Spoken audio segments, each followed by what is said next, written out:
그 마태복음에 보면요, 예수님의 천국에 관한 비유가 쭉 나옵니다. 그 중에 두 가지 비유, 20장의 포도원의 비유, 그리고 25장의 달란트의 비유, 이 두 개가 다 천국에 관한 비유인데 약간 결론이 다른 것 같아서 믿는 자들에게 본선을 이야기하고 있습니다.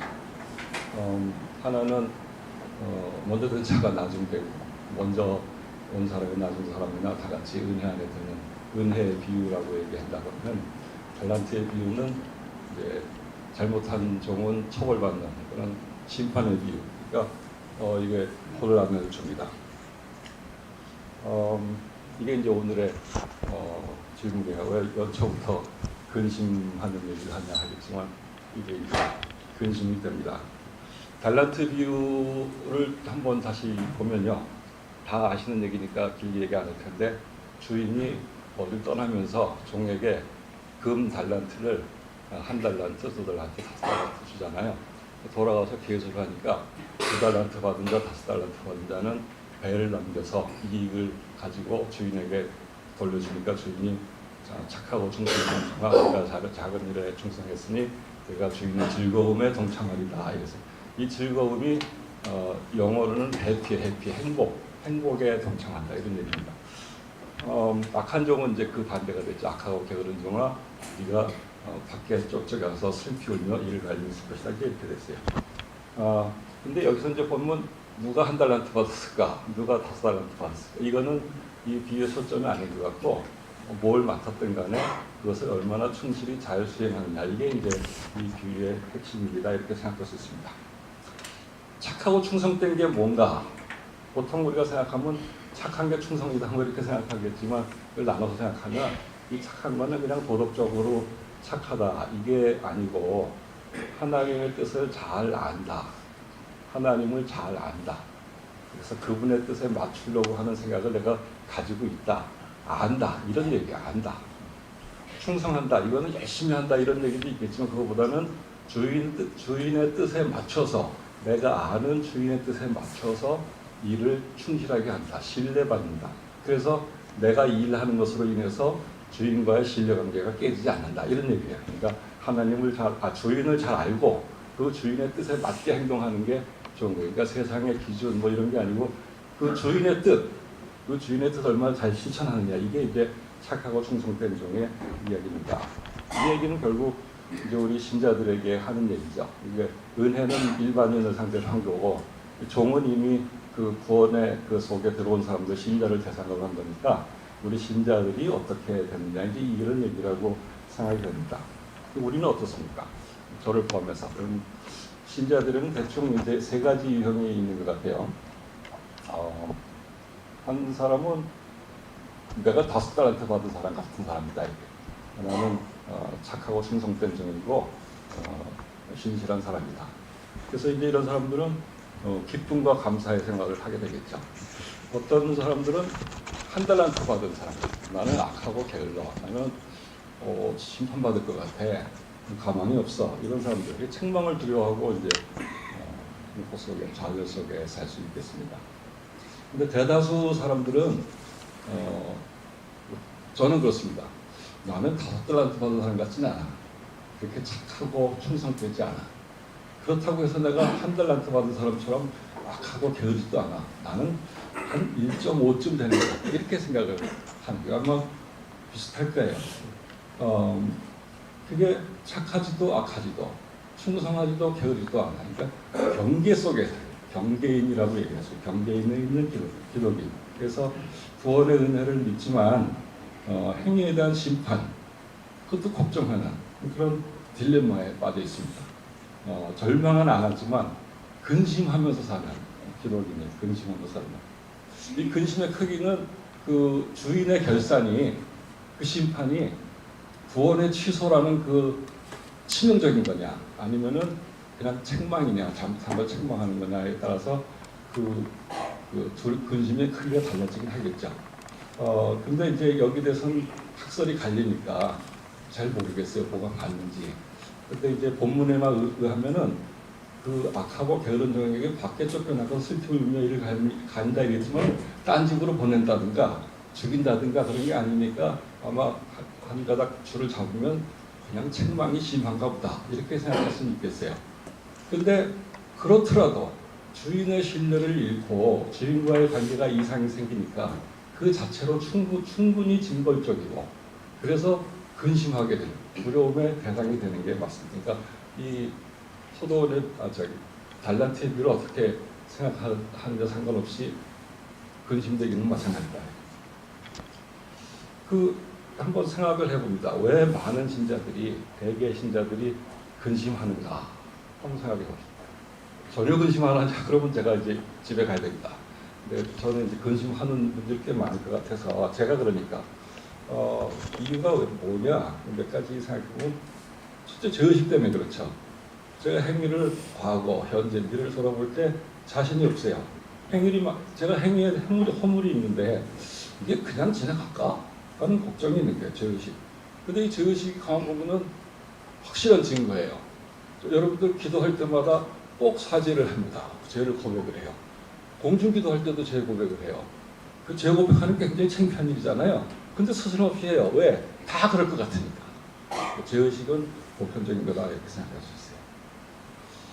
신앙생활 오래 해도 마찬가지입니다. 신앙생활 오래 한다고 죄를 더 많이 짓기도 하고 덜 짓기도 하겠죠. 그게 아니고 심력이 깊어질수록 죄에 대해서 더 생각하게 돼요. 아, 내가 부족하구나. 그런 나이가 들수록 마찬가지 비슷한 거예요. 그러니까 신앙생활 오래 하나 나이가 드나 근심하기는 마찬가지다. 또 하나는 하나님에 대한 이해가 달라요. 어떤 분은 두려운 하나님, 어떤 분은 사랑의 하나님. 그러니까 이게 결정적이지 않으니까 이게 또 두려워요. 야, 내가 잘못한 것에 대해서 어떻게 될까? 심판하신다는데, 결산하신다는데 그때 어떻게 될지 몰라요. 내가 하는 게 아닙니까? 이게 불안합니다. 그게 다 아니더라도 내가 믿는 자가 항상 믿는 자처럼 생활해서 정말 자신 있어야 되는데 그게 자신이 없어요. 그래서 이래저래 근심은 일반적인 성도들의 또는 정상적인 성도들의 가지고 있는 정서다. 그렇습니다. 제가 그렇습니다. 그러니까 근심하는 그게 이제 근심하는 기독인에게 기독인의 현실이라는 걸 생각합니다. 오늘 비유는 도입을 위해서 제가 얘기한 거고 핵심은 이제 야고보서에 있습니다. 야고보서를 제가 해서 계속 반복적으로 읽고 있는데 여러분도 기회 되시면 계속 읽어보셔. 지금 한 10대 보신 것 같은데 읽어도 또 읽고 싶어서 다른 데를 가지라는 상황인데 야고보는 구원의 은혜에 대해서 소망을 가지면서도 자기 행위에 대한 걱정, 심판에 대해서 근심한 그런 경계인으로 사는 대다수 기독인들에게 그 딜레마, 그 곤경을 극복할 수 있는 열쇠를 제공하는 것 같아요. 딜레마를 극복할 열쇠를 제공한다. 그 내용은 크게 보면 두 가지입니다. 하나는 긍휼이 중요하다 하고 선언을 해요. 다른 하나는 그 긍휼을 구하는 자의 삶이 어떻게 되겠는가 하는 지침을 제공합니다. 첫째로 이제 긍휼을 선언합니다. 긍휼이 중요하다. 그건 어떻게 되냐면 여기 2장 13절 야고보서 2장 13절 긍휼은 심판을 이기고 자랑한다. 뒤에 이렇게 돼 있어요. 그 앞에 이제 긍휼을 행하지 않은 자에게는 긍휼 없는 심판이 있다. 이렇게 돼 있잖아요. 긍휼이 뭡니까? 긍휼은 허물 있는 자에게 베푸는 사랑이에요. 은혜는 허물이 있거나 없거나 베푸는 사랑이에요. 그러니까 긍휼은 조건이 있는 사랑이다. 조건이 있는 돌봄이다. 이렇게 생각할 수 있어요. 근데 여기 보면 긍휼 선언의 위치가 긍휼은 심판이고 사랑한다는데 앞에 긍휼을 행하지 아니하는 자인 긍휼 없는 심판 그렇잖아요. 그러니까 이거 잘못 보면은 사람이 긍휼을 행해야 긍휼이 이기는구나, 심판을 이기는구나 이렇게 생각할 수 있는데 그게 아니고 위치가 그런가 선언적으로 사람의 긍휼 행함 그리고 하나님의 긍휼 이게 합쳐져서 심판을 이긴다든지 이렇게 생각할 수 있어요. 또 다른 거 하나는 심판을 이긴다 하는 얘기는 우리가 죄의 속박에서 벗어나서 하나님과의 관계가 회복된다 이런 얘기. 심판이 뭡니까? 심판은 우리가 하나님과 관계에서 절연되는 거잖아요. 근데 심판을 이긴다 하면 죄의 속박에서 해방돼서 자유롭게 된다 이런 얘기입니다. 그리고 이렇게 선언한 것에 이어서 야고보서가 이제 나가서 긍휼 바라는 자, 긍휼을 구하는 자들의 삶의 태도에 대해서 지침을 줍니다. 삶의 태도는 야고보서 2장 12절에 있습니다. 너희는 자유의 율법대로 심판받을 자처럼 말도 하고 행하라. 이게 세 가지 요소가 있는 것 같아요. 자유의 율법대로 심판받을 자처럼. 자유의 율법이 뭐냐? 과거 우리가 가지고 있던 옛날 율법, 모세 율법은 죄를 알게 하는 율법, 죄가 드러나게 하는 율법, 정죄의 율법, 그래서 속박의 율법이다. 그런데 새로운 율법, 하나님이 주시는, 하나님이 예수 그리스도의 피로 새롭게 제정하신 율법, 그것은 새로운 율법인데 그것은 우리를 죄의 속박에서 벗어나게 하는 자유의 율법이에요. 그리고 죄로 죽을 수밖에 없는 사람들을 살리니까 긍휼의 율법이에요. 그런 차이가 있습니다. 그런데 여기서 우리 한글 성경은 율법을 자유의 율법으로 심판받을 자처럼 이렇게 돼 있어요. 처럼은 심판받을 자를 따라서 하는 그런 도덕적 법령 같은 생각이 들잖아요. 근데 이게 다른 성경에 보면은 자로서 이렇게 돼 있어요. 이미 너희는 새 율법, 자유의 율법에 의해서 심판받을 자이다. 그러니까 거기에 맞춰 그걸 자각해라 하는 선언적인 의미, 그러니까 그런 책무를 주는 그런 의미가 있어요. 이게 성경 버전이 또 좀 다르긴 하지만 처럼으로 하기도 하고 로서로도 하지만 일단은 로서 쪽에 무게를 짚고 알아야 됩니다. 결국 이 얘기는 너희는 새로운 율법에 의해서 심판받을 자이다. 그거를 알아라. 이런 얘기예요. 알아라. 심판받을 줄 확실히 알아라. 이런 얘기예요. 그러니까 이 자유의 율법으로 심판받을 자를 알아라 하는 얘기는 그것을 제정하신 하나님을 알아라 하는 얘기가 마찬가지예요. 하나님을 알기 이겁니다. 이게 달란트 비유로 보면은 주인의 뜻을 아는 것과 마찬가지예요. 그러면 이건 뭐냐면은 착하고 충성된 중에서 착한 거를 얘기하는 거라고 봐요. 이 착하다는 거는 주인을 아는 거예요. 우리 신자는 하나님을 아는 거예요. 그게 착함이 되는 겁니다. 그리고 나서 그 착한 자로서 말하라 이렇게 얘기합니다. 말하는 이게 야고보는 굉장히 말조심을 강조합니다. 특히 3장에서 그 얘기를 많이 하는데 3장이 총 18절이 있는데 그 중에 12절을 말조심하라고 얘기를 하고 있어요. 특히 3장 6절에 혀는 곧 불의의 세계다 이렇게 얘기를 해요. 그러니까 아마도 야고보가 예수님의 동생인지 뭐 후세 나중에 다른 사람인지 이거는 알 수가 없지만 이 저자의 주변에는 말을 막 하는 사람이 많았던 모양이에요. 말 조심에 대해서 굉장히 강조합니다. 그런데 이 말은 마음에서 나오는 거잖아요. 말은 마음의 외부적인 표현이에요. 그러니까 사실 이 말은 그 말만 얘기하는 게 아니고 그 말을 하는 그 사람 전체의 성결성에 대해서 얘기하는 거예요. 자유의 율법으로 심판받는 자로서 즉 하나님을 잘 믿는 자로서 하나님의 뜻을 아는 자 같이 성결해라 이런 얘기예요. 말 조심하라 이런 얘기는 띠 전체적으로 성결해라 이런 얘기입니다. 그렇게 우리가 생각을 할 수 있을 것 같습니다. 실제로 야고보는 이 야고보서 전체 도처에서 성결에 대해서 많이 주문합니다. 육신을 버려라, 듣기는 속히 하고, 말하기는 더디하고, 성내기는 더디해라, 세속에 물들지 말라, 하나님을 가까이 해라 이런 얘기들을 주로 합니다. 이제 그게 한마디로 말하면은 말하라로 표현됐는데 이거는 성결하라 이런 얘기라고 생각할 수 있습니다. 그리고 이제 세 번째 행하라, 행하. 그 앞에 거는 말하는 자기 자신의 성결성에 대해서 얘기하는 거예요. 이제는 남에 대해서, 이웃에 대해서 어떻게 할까를 얘기하는 거잖아요. 행하라는 거예요. 뭘 행합니까? 뭘 행하라? 2장 13절 긍휼을 행하라. 긍휼을 행하라. 이게 행하라의 내용입니다. 긍휼 행하는 자는 어떻게 됩니까? 긍휼을 구하는 자가 긍휼을 해야 하는 거예요. 근데 만약에 긍휼을 구한다. 나는 하나님 제가 근심합니다. 긍휼을 구합니다. 그런데 그 긍휼을 행하지 않는다. 그 자기 기만이죠. 자기는 안 하면서 구한다. 이게 자기 기만이다. 그리고 이 긍휼을 구하는 거는 하나님의 뜻을 알고 하나님을 믿는 자로서 구하는 거잖아요. 그리고 그 긍휼을 행하는 거잖아요. 그러니까 이 행함은 믿는 자의 행함인 거예요. 그러니까 이것은 믿는 자의 열매이고 믿음의 징표가 되는 겁니다. 그리고 이것은 달란트 비유로 말하면은 충성이죠. 하나님을 알고 주인의 뜻을 알고 그 주인의 뜻에 맞춰서 행하는 거니까 충성인 거예요. 그러니까 여기서 긍휼하라는 것은 달란트의 의미로 하기 때문에 충성이다 이렇게 생각했습니다. 긍휼은 구걸하는 게 아닙니다. 구걸은 일방적인 거예요. 그런데 여기서 얘기하는 긍휼은 내가 긍휼을 구하기 위해서 내가 긍휼을 행하는 거예요. 그런 회복 노력이에요. 회복 노력. 그러니까 이게 이제 긍휼이 굉장히 창피한 게 아니다 이렇게 생각할 수 있습니다. 이 지금 세 가지를 말씀드렸습니다. 긍휼이 굉장히 중요한 거다 얘기하고 그런 사람들은 하나님의 뜻을 잘 알고 말하고 행하라 이렇게 되잖아요. 근데 이 말은 행동이잖아요. 신체로 움직여서 하는 행동이고 말은 입으로 하는 행동이잖아요. 그러니까 이거 줄교의 경우는 알고 행하라 이렇게 되는 겁니다. 그러니까 달란트 비유로 보면 착하고 충성된 종 하잖아요. 그게 알고 행한 거예요. 그러니까 이 야고보가 얘기하는 긍휼을 행하라 이거 그리고 긍휼을 알아라 그 다음에 하나님 알아라 자유율법을 믿는 자처럼 해라 이거는 결국은 착하고 충성된 종이 되라는 달란트 비유에 그대로 대비가 되는 겁니다. 대응이 되는 겁니다.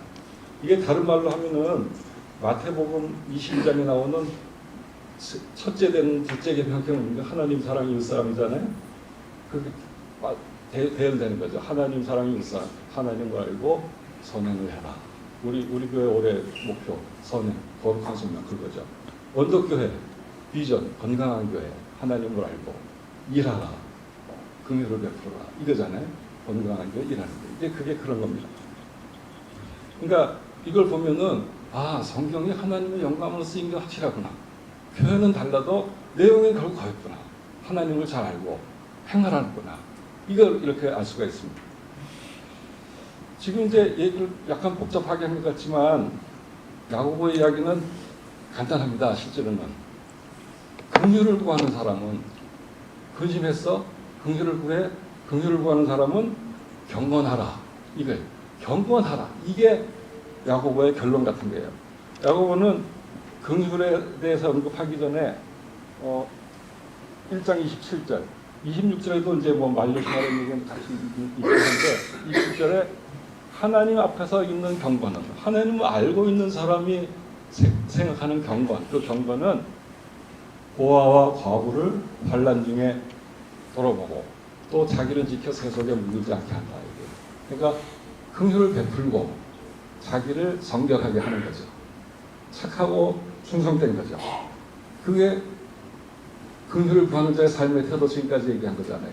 하나님을 믿는 자로서 자유율법을 아는 자로서 알고 행하고 말하고 행하라 이거잖아요. 그러니까 이게 그게 정확하게 경건인 거예요.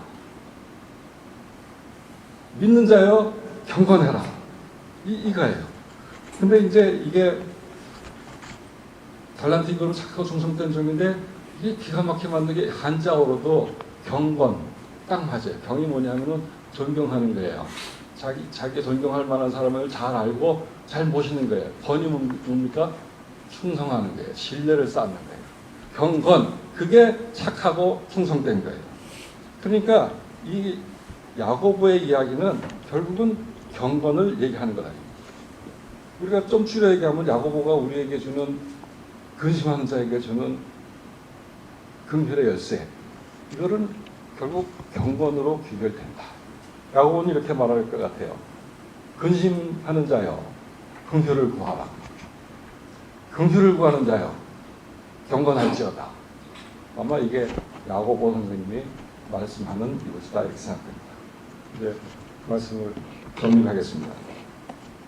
제가 원래는 길게 준비했는데 제가 과거에 제가 오늘 핀치 기타로 나와서 하는 건데 하다 보니까 40분쯤 하는 거 그래요. 절대로 그렇게 안 하다고 줄여서 하는 겁니다. 벌써 결론에 왔습니다. 오늘 말씀의 출발점은 기독인의 근심에 있습니다. 기독인의 근심하는 기독인. 기독인들은 믿는 자로서 은혜 안에 있지만 기독인이 죄를 짓습니다. 기독인이 죄를 짓는 건 불가피합니다. 죄에 대해서 민감한 기독인이 죄를 짓습니다. 그러니까 그런 만큼 허물로 인한 근심은 당연한 겁니다. 그런데 근심하는 게 싫을 수 있어요. 근심하는 게 근심이 되는 거예요. 이게 싫을 수 있어요. 근데 거기에 대해서 야고보는 그래 근심하지 마라 이렇게 말하지 않습니다. 근심해라. 오히려 적극적으로 근심하라고 이야기합니다. 더 나아가서 애통하고 울라고 말을 해요. 야고보서 4장 9절 제가 본문에 안 났습니다. 이렇습니다. 야고보서 4장 9절 슬퍼하며 애통하며 울지어다. 너희 웃음을 애통으로 너희 즐거움을 근심으로 바꿀지어다. 근심 말아요. 근심하지 말라고 얘기 안 합니다. 너도 근심 있으면 근심하지 마세요 이러잖아요. 근심해라 이게 근심. 그렇지만 그렇다고 야고보가 우리에게 슬픔에 빠져서 좌절하라 이렇게 얘기하는 건 아니에요. 오히려 야고보는 근심으로 긍휼을 구하고 긍휼을 행해서 하나님 앞에 행복한 기독인이 되라. 착하고 충성된 종이 되라. 이렇게 얘기하는 겁니다. 그래서 야고보 5장 13절에 보면은 즐거워하는 자는 행복한 자예요. 즐거워하는 자는 찬송할지라. 즐거워하는 자가 왜 찬송을 해야 돼요? 찬송은 자기가 하는 게 아니고 자기를 즐겁게 해주신 하나님께 대해서 감사를 드리는 그런 찬송을 하게 된다는 거예요. 그게 이제 야고보가 지향하는 바입니다.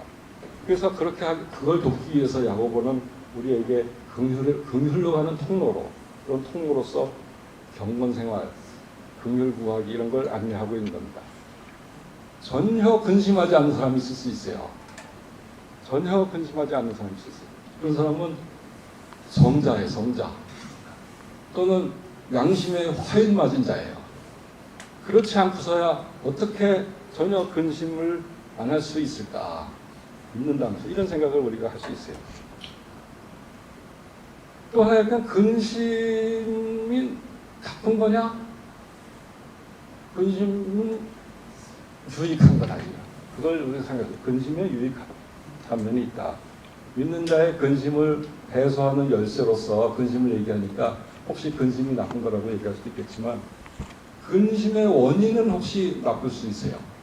그렇지만 근심 자체는 나쁘지 않은 것일 수 있다 이게요. 유익이 있다. 유익이 뭐가 있습니까? 한 두 가지쯤. 하나는 근심이 있음으로 인해서 긍휼에 대한 갈망이 생깁니다. 근심하기 때문에 긍휼을 바라고 긍휼을 베풀고 근심이 있기 때문에 하나님 더 잘 알고자 노력을 하게 됩니다. 그러니까 근심은 믿음의 완성을 위한 걸음이에요. 자유의 율법하에 있는 사람이 자기 신앙의 위치를 확실하게 확인하는 자리매김의 수단이에요. 또 다른 유익이 있습니다. 근심은 성찰을 낳고 변화를 촉진합니다. 자신이 성자라고 생각한 사람이 무슨 성찰을 하겠어요? 무슨 변화를 하겠어요? 내가 완전히 나쁜 사람이라고 자각한 사람이 어떤 성찰이 있겠어요? 우리처럼 1.5달란트 받은 나지, 아니 저처럼 1.5달란트 받은 나지, 는 경계인이지 이런 사람들이 허물을 돌아보고 앞을 생각하면서 자꾸 성찰을 하는 거예요. 그래서 긍휼을 구하고 긍휼을 행하고 그렇게 되는 거예요. 그렇게 자꾸 쌓임으로써 한편으로는 은혜의 즐거움, 한편으로는 긍휼로 인한 성찰. 그러니까 이 양자가 균형이 돼서 품이 있고 행복한 기독인으로 진화할 수 있는 겁니다. 그 요약을 하면 그래서 근심은 근심 자체로 끝나지 않고 긍휼에 촉매이고 그리고 그래서 소망의 디딤돌이고 더 위로 올라가는 소망의 디딤돌이고 그래서 행복한 기독인이 되는 안내자가 됩니다. 그것이 바로 우리가 허물로 인해서 근심하지만 근심을 걱정하지 않아도 되는 근심을 귀하게 여기면 여기도 되는 그런 이유입니다. 우리 모두 다 같이 근심해서 긍휼을 베풀고 긍휼을 얻어서 행복한 기독인이 됐으면 하는 것이 제 생각이고 이것이 마침 지난주에 우리 박창 목사님께서 말씀하신 거룩하신 소명 그것으로 나가는 그런 소양이 아닌가 이런 생각이 됐습니다. 감사합니다.